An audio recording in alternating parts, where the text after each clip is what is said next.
نحمدہ و نصلی علی رسول الکریم اما بعد اعوذ باللہ من الشیطان الرجیم بسم اللہ الرحمن الرحیم افرأیتم اللات والعزی ومناة الثالثة الأخرى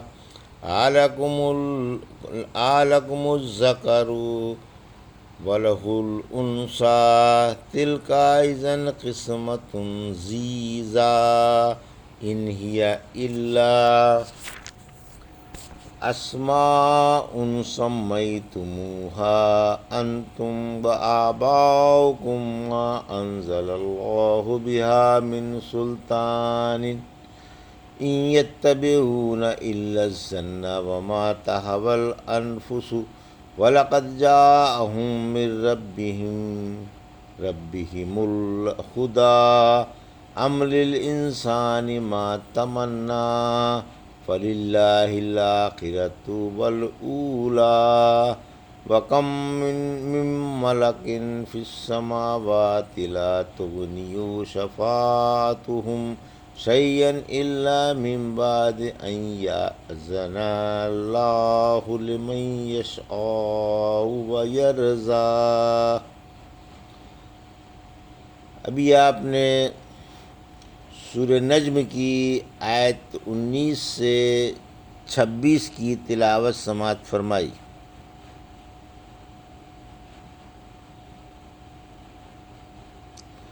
ان آیتوں کا ترجمہ اور تفسیر اس طرح ہے: افرأیتم اللات والعزی آیت 19 ومناة الثالثة الأخرى آیت 20 الکم الذکر وَلَهُ الْأُنْثَىٰ آیت 21 تِلْکَ إِذًا قِسْمَةٌ ضِیزَىٰ آیت 22 إِنْ هِیَ إِلَّا أَسْمَاءٌ سَمَّیْتُمُوهَا أَنْتُمْ وَآبَاؤُكُمْ مَا أَنزَلَ اللَّهُ بِهَا مِنْ سُلْطَانٍ إِنْ يَتَّبِعُونَ إِلَّا الظَّنَّ وَمَا تَهْوَى الْأَنفُسُ وَلَقَدْ جَاءَهُم مِّن رَّبِّهِمُ الْهُدَىٰ آیت 23 أَمْ لِلْإِنسَانِ مَا تَمَنَّىٰ آیت 24 فَلِلَّهِ الْآخِرَةُ وَالْأُولَىٰ آیت 25 وَكَم مِّن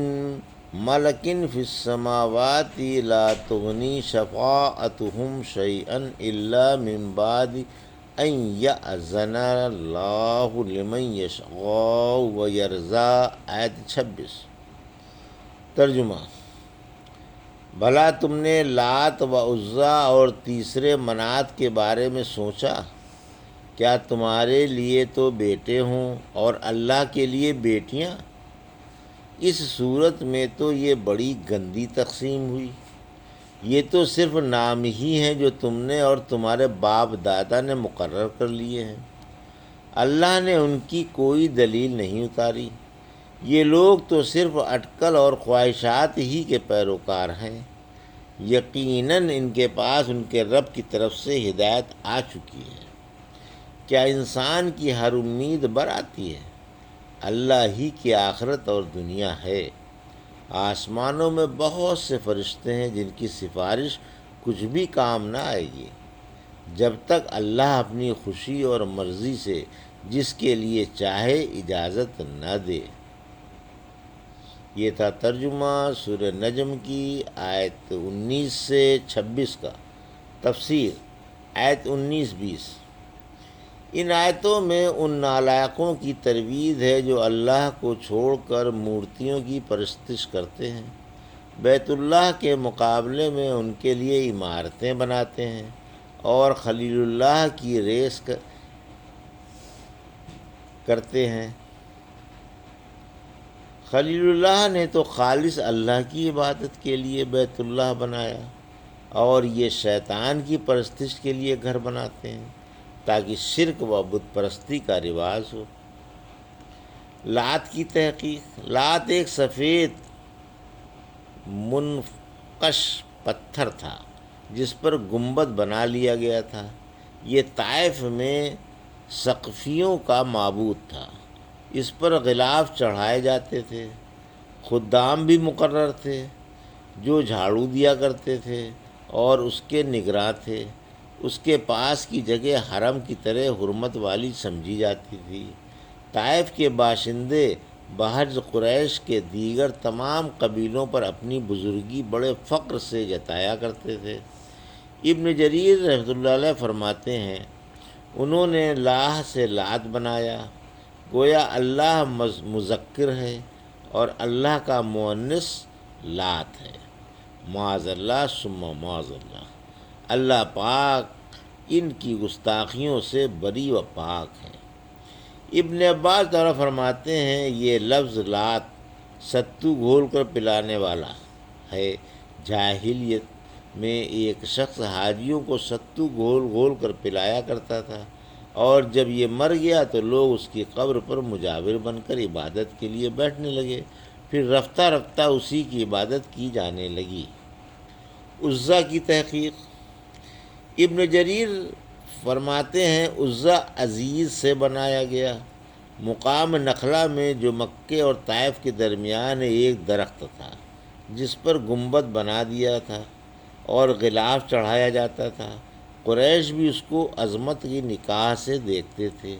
جنگ احد کے موقع پر ابو سفیان نے کہا تھا، ہمارا عزا ہے تمہارا نہیں ہے، تو رسول اللہ صلی اللہ علیہ وسلم نے صحابہ سے فرمایا تھا کہ اس کا یہ جواب دو، ہمارا کارساز اللہ ہے تمہارا نہیں ہے۔ رحمت عالم صلی اللہ علیہ وسلم نے فرمایا، جس نے لات و عزا کی قسم کھائی اسے لا الہ الا اللہ کہہ لینا چاہیے، اور جس نے اپنے ساتھی کو جوا کھیلنے کے لیے بلایا اسے خیرات کرنی چاہیے۔ جو غیر شعوری طور پر غیر اللہ کی قسم کھا لے اسے لا الہ الا اللہ پڑھ کر تلافی کرنی چاہیے۔ لوگ جاہلیت میں اس قسم کی قسموں کے عادی تھے، چونکہ نئے مسلمان تھے اس لیے کبھی کبھی یہ قسمیں غیر شعوری طور پر زبان پر آ جاتی تھیں۔ منات کی تحقیق، منات بھی ایک بت تھا جو قدید کے پاس مکے اور مدینے کے درمیان مسلل میں تھا۔ جاہلیت میں اوس اور خزرج اس کو احترام کی نگاہ سے دیکھتے تھے اور یہیں سے بیت اللہ کے حج کے لیے احرام باندھا کرتے تھے، یہ ان کا میقات تھا۔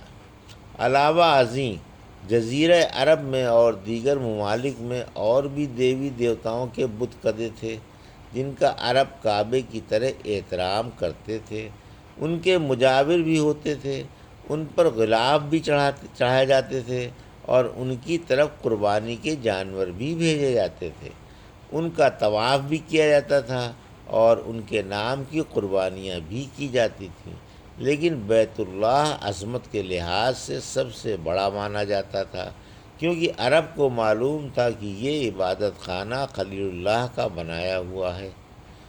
مشرکوں کی شرمناک تقسیم، آیت 21-22، یعنی کیا تم اللہ کے اولاد ٹھہرا رہے ہو اور وہ بھی لڑکیاں، اور خود لڑکوں کو پسند کرتے ہو؟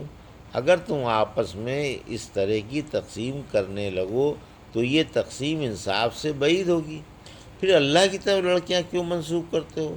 معاذ اللہ، اگر اللہ کی اولاد ہوتی تو اچھی اولاد ہوتی، مگر اللہ کے تو سرے سے اولاد ہی نہیں، وہ تو بیوی بچوں سے پاک ہے۔ تقلید کی برائی، آیت 23، یعنی بتوں کے اپنی طرف سے نام گڑھ کر انہیں پوج رہے ہو، ورنہ وہ معبود نہیں ہے، نہ کوئی غیر اللہ کے سوا اس عظمت کا حقدار ہے۔ تم صرف باپ دادا کی تقلید کرتے آ رہے ہو، ان سے ایسا حسن ظن ہے کہ اب نبیوں کی باتوں کو بھی نہیں مانتے، اور واضح دلیل آ جانے کے بعد بھی غلط راہ نہیں چھوڑتے، محض اس وجہ سے کہ ریاست قائم رہے اور بزرگوں کی عظمت داغدار نہ ہونے پائے۔ نیکی محض دعوے سے حاصل نہیں ہوتی، آیت 24، یعنی جو کوئی کسی نیکی کا دعوے دار ہو محض اس کے دعوے سے وہ نیکی حاصل نہیں ہو جاتی۔ سورہ نساء کی آیت 123 نے فرمایا، جنت نہ تو تمہاری آرزوؤں پر ہے اور نہ اہل کتاب کی تمناؤں پر۔ ہدایت پر ہونے کا ہر گمان کرنے والا ہدایت پر نہیں ہوتا، اور نہ انسان کی ہر تمنا پوری ہوتی ہے۔ رحمت عالم صلی اللہ علیہ وسلم نے فرمایا، ہر شخص کو اپنی خواہش پر غور کر لینا چاہیے، اسے معلوم نہیں کہ اس کی خواہش پر کیا لکھا جائے گا۔ آیت 25، یعنی تمام کاموں کا اور دنیا و آخرت کا مالک اللہ ہی ہے، اسی کا دونوں جہانوں میں اختیار ہے۔ اس نے جو چاہا ہو گیا اور جو نہ چاہا نہ ہوا۔ اللہ کی اجازت کے بغیر شفاعت نہیں۔ آیت 26، یعنی آسمانوں میں بے شمار فرشتے ہیں، وہ شفاعت کر ہی نہیں سکتے اگر اللہ اجازت نہ دے۔ اللہ اپنی خوشی سے جس کے لیے چاہے شفاعت کی اجازت دے دے۔ دوسری جگہ فرمایا سورہ بقرہ کی آیت 255 اور سبا کی آیت 23 میں، اس کی اجازت کے بغیر کوئی کسی کی سفارش کر ہی نہیں سکتا، اس کی اجازت کے بغیر سفارش سے کوئی فائدہ ہی نہیں۔ پھر جب بڑے بڑے مقرب فرشتوں کا یہ حال ہے تو اے جاہلو، تم ان بتوں کی سفارش پر کیوں پھول رہے ہو؟ اللہ نے کب ان کے پوجنے کی اجازت دی؟ اس نے تو تمام انبیاء کے ذریعے ان کی عبادتوں سے تمہیں روکا، اور تمام کتابوں میں شرک کی ترغیب فرمائی۔ جس جگہ مقرب فرشتوں کے پتے پانی ہوں اور برگزیدہ نبیوں کے چھکے چھوٹ جائیں، وہاں یہ بت جو محض بے جان ہیں کیا کام دے سکتے ہیں؟